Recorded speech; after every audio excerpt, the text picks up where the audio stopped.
Well, tashirale and welcome everybody. We're now on week 4 and chapter 4 of the text. Says actions, the principle of cause and effect. So we're talking about what we usually refer to as karma here.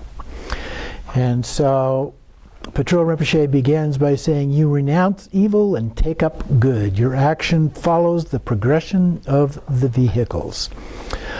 So the first group that he talks about here are negative actions to be abandoned. So he goes through and talks a little bit about, first on page 102, the negative actions to be avoided. And so these are divided into 3 categories: physical actions, verbal actions, and mental actions. So body, speech, and mind, basically. So the first one is taking life, which relates to the body, the physical acts. And it's important to be aware here that he points out right at the very beginning, this is doing something intentionally. And so when we talk about karma, the Buddha talked about it, repeated over and over again, that it's not just doing something, but it's doing something intentionally. With intent, in the case of the first one, taking life, the intent of taking life. So if you accidentally kill a bug, that's not the same thing. But if you see a bug and decide to intentionally kill it, that is. So those are the kind of things that we need to pay attention here. In the second paragraph he says, killing an enemy in battle is an example of killing out of hatred. Killing a wild animal to eat its flesh or wear its skin is killing out of desire. Killing without knowing the consequences of right or wrong, in a belief that it is a virtuous thing to do, is killing out of ignorance. So those are the 3 poisons. So he's looking at those and how that relates to the act of killing. And then in the next paragraph he says that those are acts with immediate retribution. That is, we do that, we are going to suffer the consequences of that. And in this case, these are special killing cases. So we have killing one's father, one's mother, or an arhat.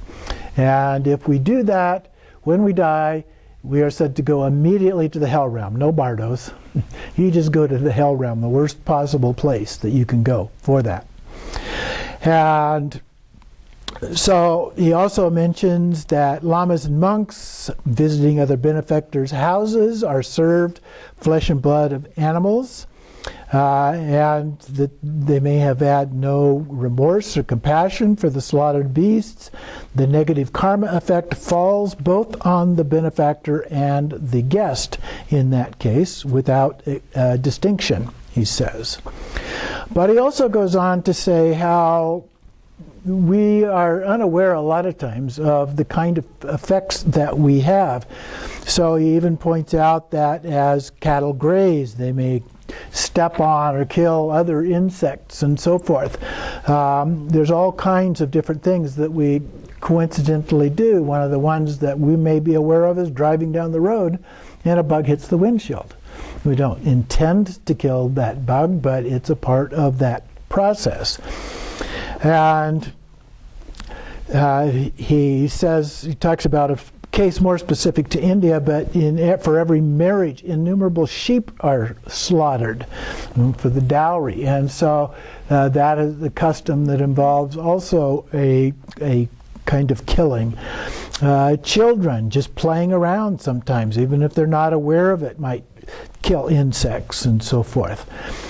And then at the bottom of 103 there he says, the act of taking life is complete when it includes all 4 elements of a negative action.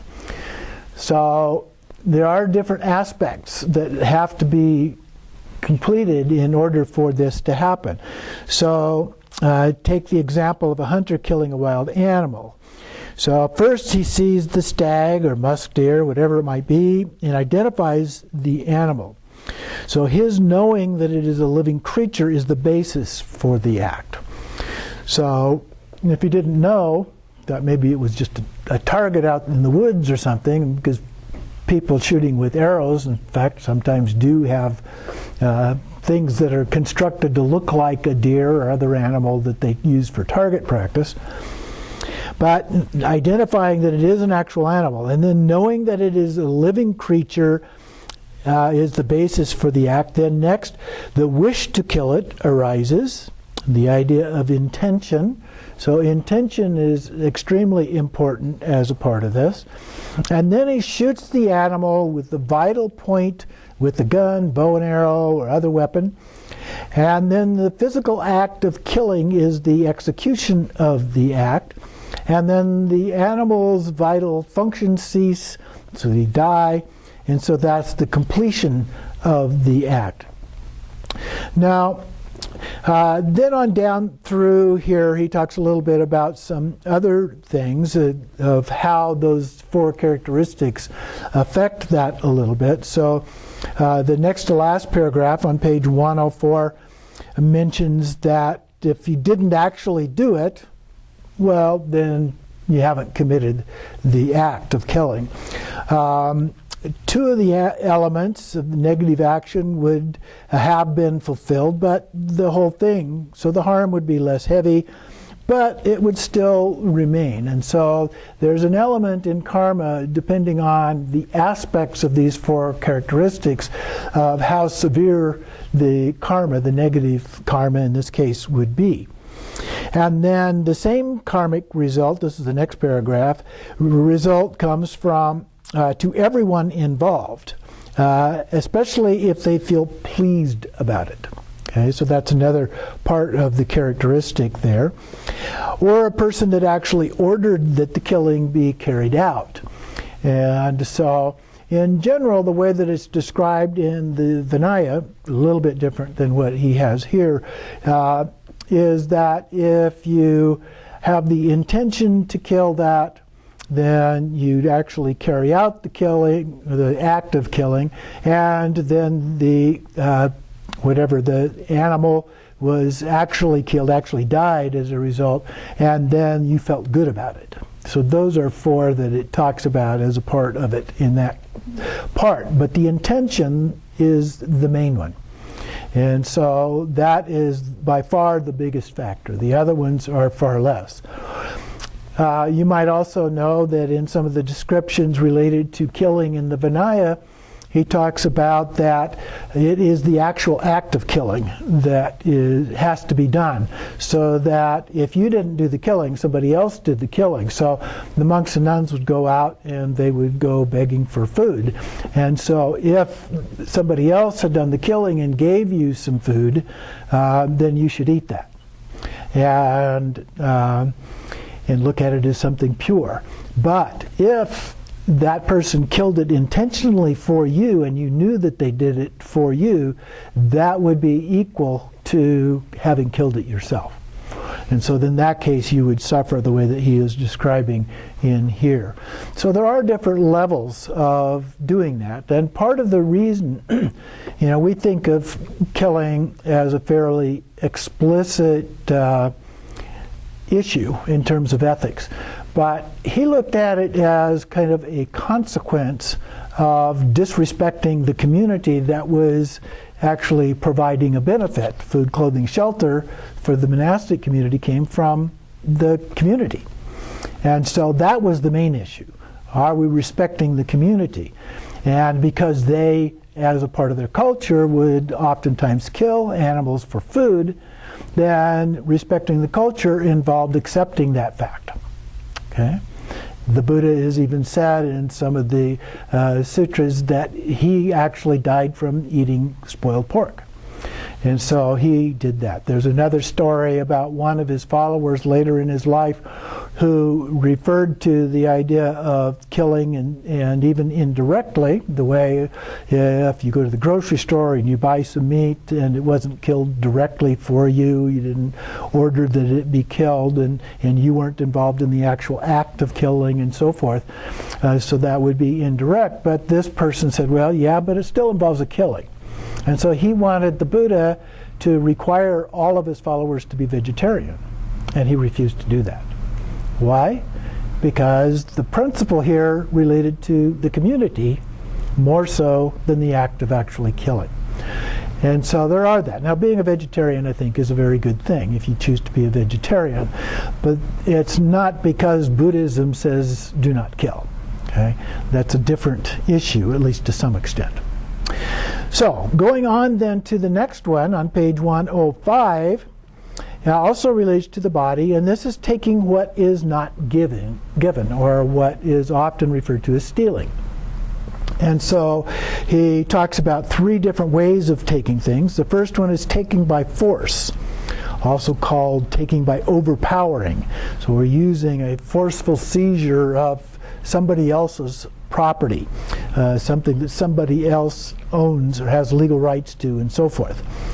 Also taking by stealth, which is to do it more secretly, so somebody doesn't know that you're doing it, like a burglar or something like that.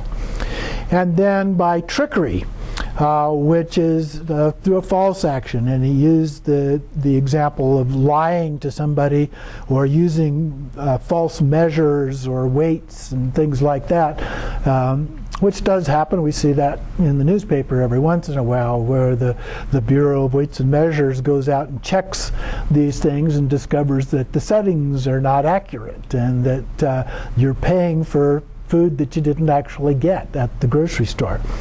So those kind of things, that's taking by trickery.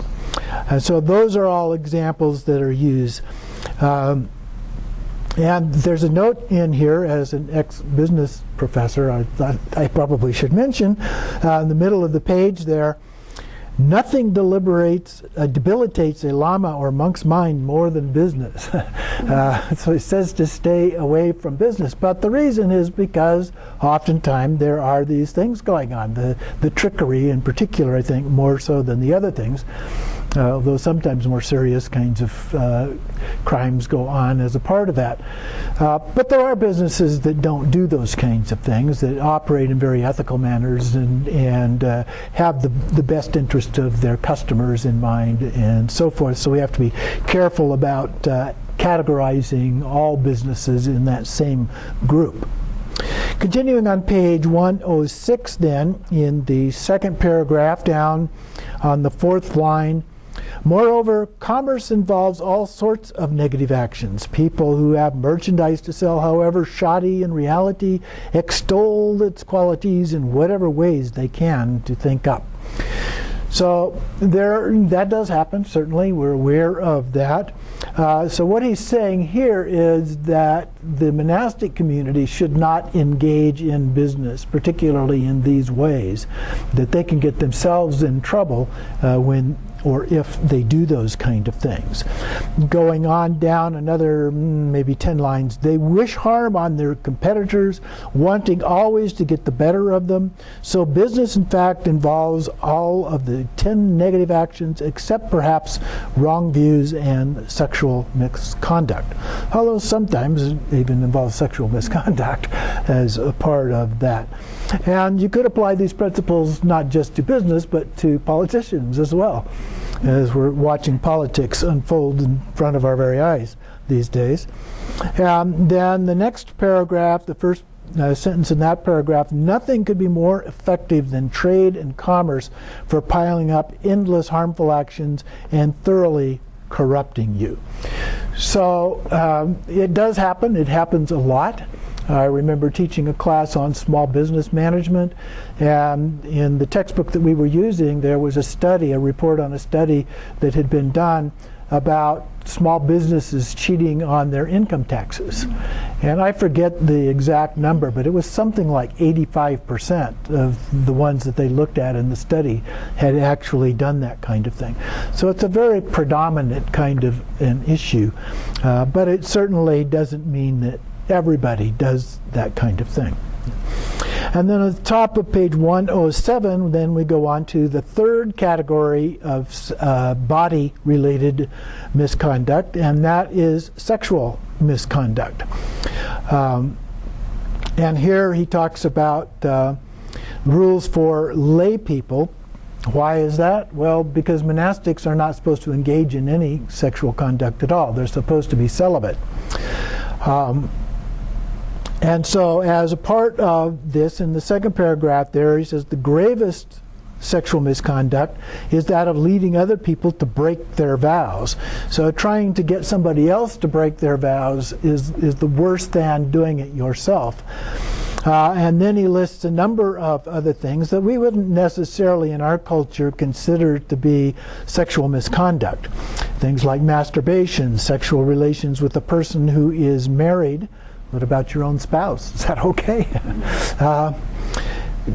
Or committed to someone else. Someone committed to someone else could be someone who is engaged to be married, for example. Or another one, I don't know if it's in this list, another one that the Buddha talked about would be someone underage. And that would be an inappropriate sexual act. And then committed to someone else, or with a person who is free but in broad daylight. So we're not supposed to have sex in broad daylight during observation of a one-day vow. So if we take a vow of celibacy for a day, for example, which is sometimes done, then we should not engage in it during that day because we made a promise not to. During illness, distress, pregnancy, bereavement, menstruation, or recovery from childbirth. Not sure how long of a period that is, in a place where the physical representations of the three jewels are present. So if you have representations of Buddha, Dharma, or Sangha in your bedroom, then this would say you can't have sex in your bedroom. Okay? With one's parents, other prohibited family members, or with prepubescent child, so underage children basically here, or in the mouth or anus, and so on. So there's a long list of things. Now, one of the things that we know about sexual misconduct is that originally not all of these things were in there. In fact, the original version, as best we know it, was adultery. Okay? So not having sex with someone else is married. You could be married, but the other person, in the technical definition of adultery, so whether you were married to someone else or not married at all, it depends on whether the person you're having sex with is married. Okay, so I could be married, have sex with somebody who's not married, and that would not be considered adultery. Okay, in the technical. Now, in our culture, it wouldn't be that. If either party was married, that would be considered adultery in our culture. And then from that principle, there were a few other kinds of things that were added. People who, because of mental disabilities, were not able to handle themselves. Underage children, someone who was engaged, those kind of things were all included as a part of it. But this list includes things far beyond that, that became included as Buddhism grew, and it moved into other cultures. And so as it did that, they had other rules, and so they added them in to the list. And so now it's quite a long list of things that are there. But the basic thing is sexual misconduct, and it also should be considered in the context of the culture. Now, we live in a very diverse culture, so there are people in our culture who would say that there are certain things that are not allowed. And you talk to somebody else, their neighbor, who would consider that that same act is fine.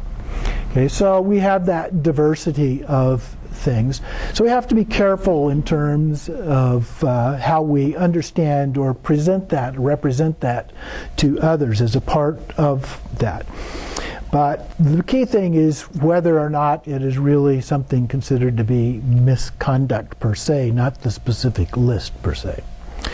And then the next one is lying. Now we're moving to the next category, which are things related to speech or to voice. And so lying here talks about three different kinds: ordinary lies, major lies, and phony llama lies.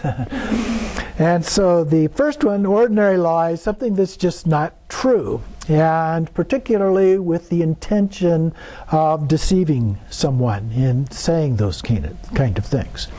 So again, we would have to know that it is not true in order to intentionally deceive someone.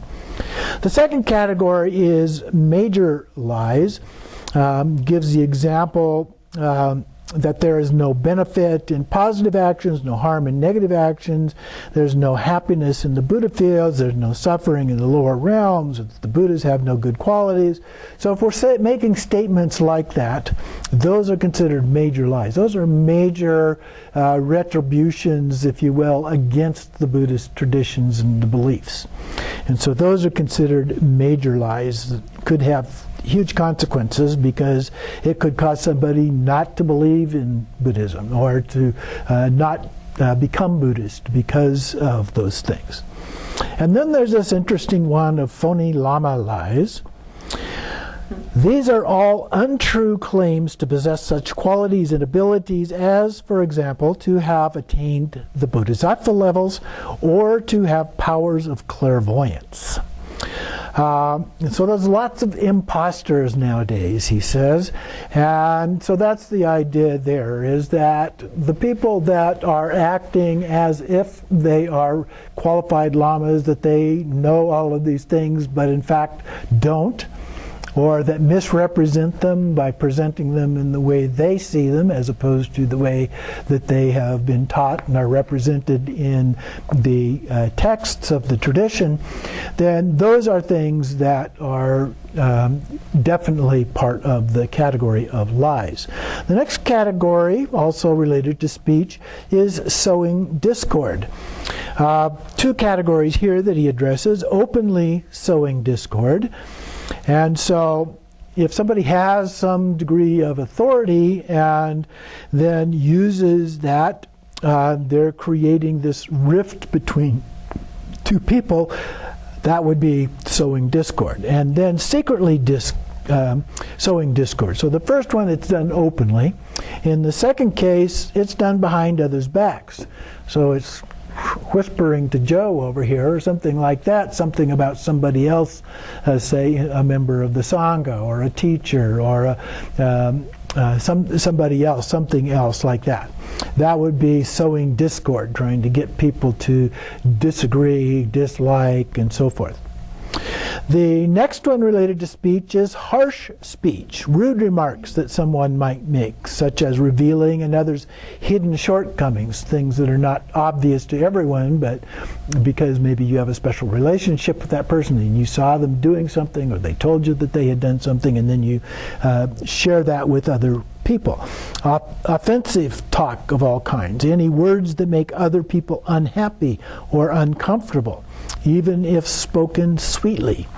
So harsh words doesn't necessarily mean that they're spoken in a harsh way, but because they're harmful to other people, whether it's the recipient of the person that you're talking to, or it's about somebody else that is in a negative way.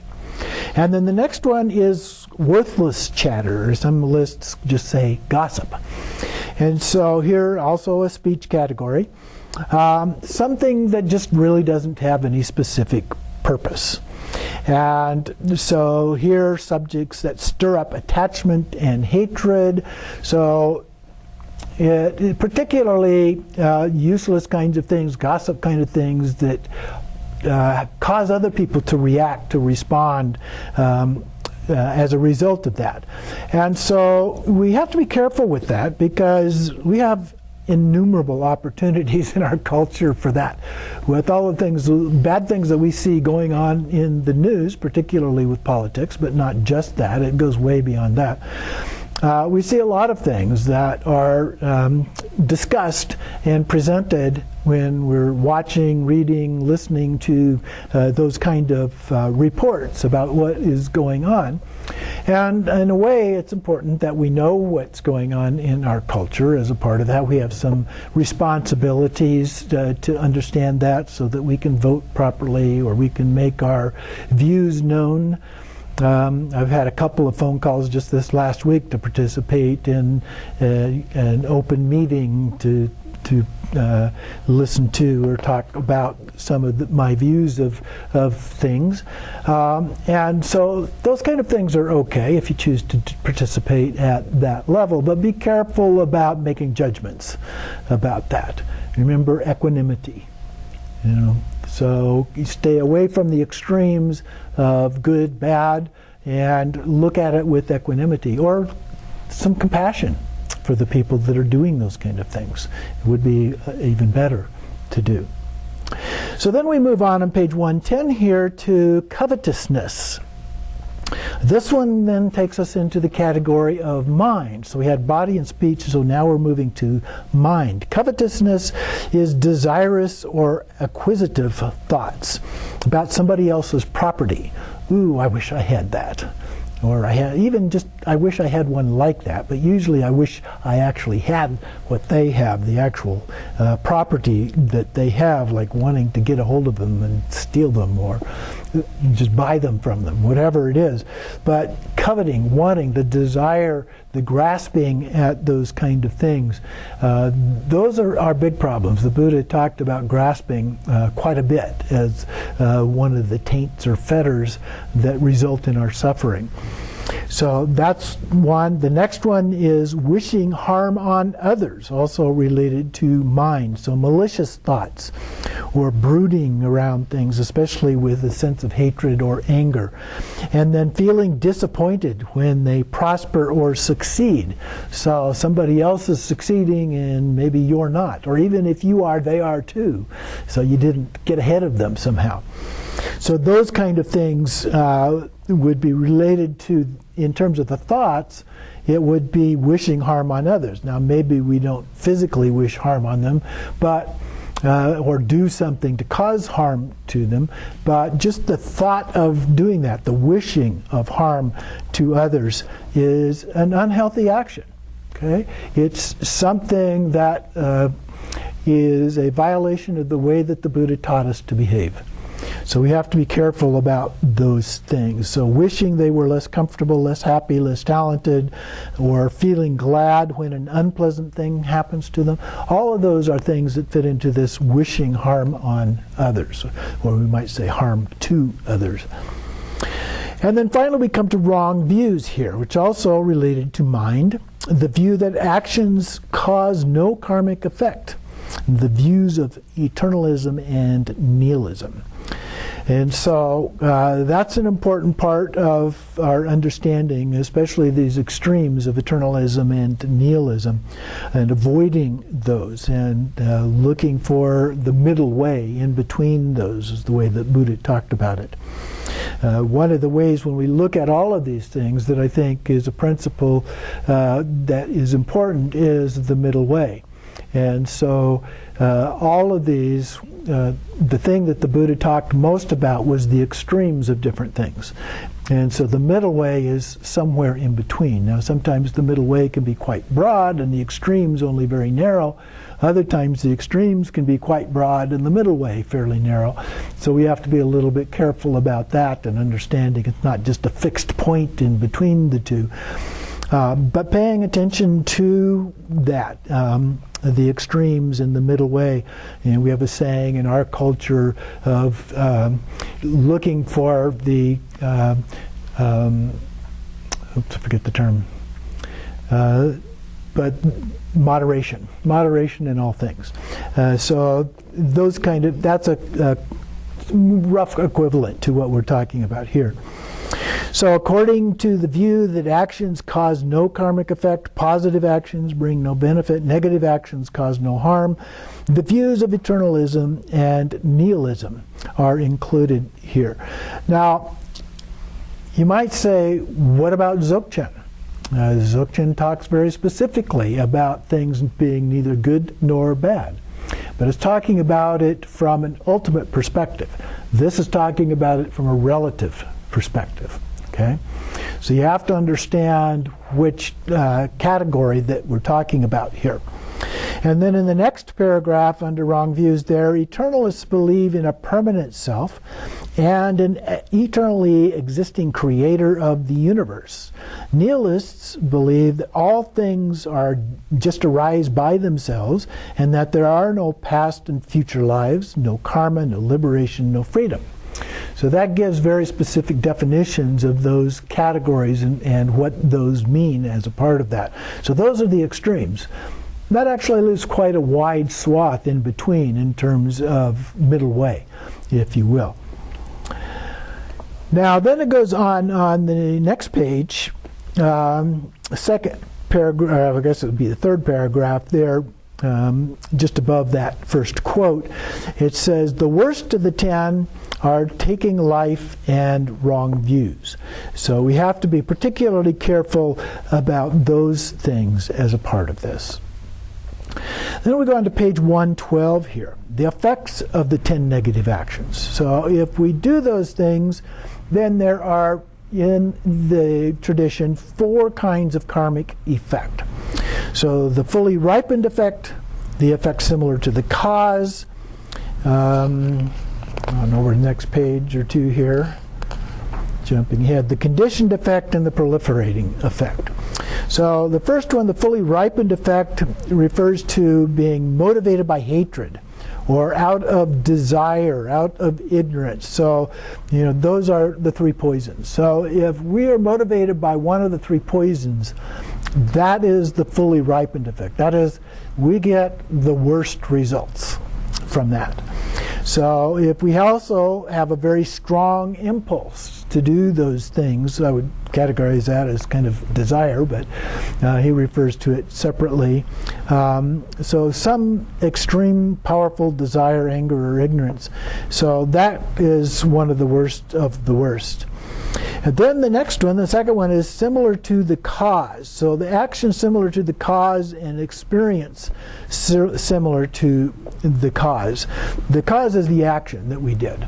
And so in this category, the effect would be similar to that action. So if we said something harsh to someone, the effect might be that they say something harsh back to us.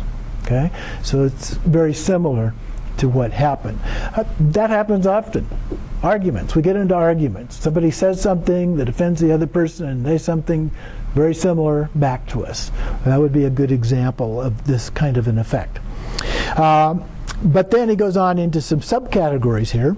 Actions similar to the cause as a subcategory. If we killed before, then we still like to kill. So this would be in a state of reincarnation or later in life, the same life. So if we kill once, we're more likely to kill again. Or when we're reborn, if we killed in a previous life, we're more likely to kill in the future life as well. So all such tendencies, this is the top of page 113, all such tendencies are the residue of former actions. And this is also said to be true of animals. And of course we know animals, a lot of animals kill, some of them intentionally for food, but a lot of them kill otherwise too, not just for eating things, but inadvertently killing in one form or another. Of course the inadvertent ones would not be as much of an issue as the intentional ones. But they kill out of ignorance, and in fact the animal realm in the 6th realm model is based on their ignorance of the actions that they are doing. And then the next category here is experiences similar to the cause. So the first one was actions that were similar. Here is experiences similar. So there are a pair of these, taking life. So if we take life, then the present life is short, but we may also become sick or something like that. And then taking what is not given, then not only would we become poor, but also liable to suffer from other people robbing us. So it has multiple kinds of effects. On the next page, 114, in terms of sexual misconduct, how does it fit in there? Well, we might be born in a next life with a spouse who is not only unattractive, but also behaves in a loose, hostile manner. And then lying. We'd be born into an experience of being criticized and belittled and lied to by others. Or sowing discord at the top of the next page. Sowing discord, we could have associates or servants that don't get along, and they're argumentative and recalcitrant, and with us even. And then harsh words. Everything that is said to us is offensive or insulting and provokes various kinds of arguments. So you get a feel for the flavor of it. What you do is likely to come back to you in some way or other. On top of page 116, we have worthless chatter. What we say will carry no weight. I mean, it's just gossip, right? So nobody's going to believe us. There's lack of any resolution or self-confidence. Nobody will believe us even when we speak the truth. You know, the fire example, somebody yelling fire, and there's really no fire, but then when there is a fire, somebody yells and nobody believes it because previously it was always a lie. And then no self-assurance when speaking in front of a crowd. And then covetousness. We thwart whatever we most wish for, or circumstances we want the least. So we don't get what we want, we get what we don't want.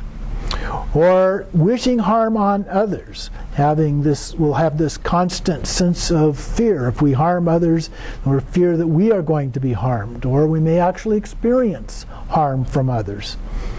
And then finally, wrong views. We persist in such harmful beliefs. So the wrong views stick with us and we stay with it and we continue those, which only makes it worse. Our mind will be disturbed by deceit and misconceptions. So that gives an overview of the kind of effects that we can experience from that. The third category is the conditioning effect. So here we're talking about the causes and conditions. Remember, with karma, there's causes and then there are conditions. And so when the karma ripens, it requires certain conditions for that karma. We often talk about karma as being a seed stored in the alaya consciousness. And for that seed to ripen, it needs certain conditions. Just as a seed, a normal seed, needs to be planted in the ground, a fertile ground, where it can benefit. It needs to have water. It needs to have sunlight. It needs conditions in order for it to actually grow into a plant. And so the same is true of karma. And that's the reason that karma may stay in us or with us in that alaya consciousness as it's transferred from one body to another, one being to another, if you will, and carried forward because it didn't have the right conditions to ripen in that previous lifetime. So at some point it will encounter those, since there is no potential end to samsara except for enlightenment. And so we have to either purify those through practices, or we have to suffer the consequences of those actions when it ripens in our life. Finally, we have the proliferating effect here. Whatever action we did before, we tend to repeat again and again. Now, several of the previous examples actually included some things similar to that. But that gives you an idea of the ways that this might manifest either in this life, again, after doing some kind of an action like that, or in a future life. And so we have to pay attention. That's part of why we are being told to follow moral actions, to follow ethical precepts and so forth, in order to avoid adding to the problems that we already have in our current life. So we're going to take a little break here.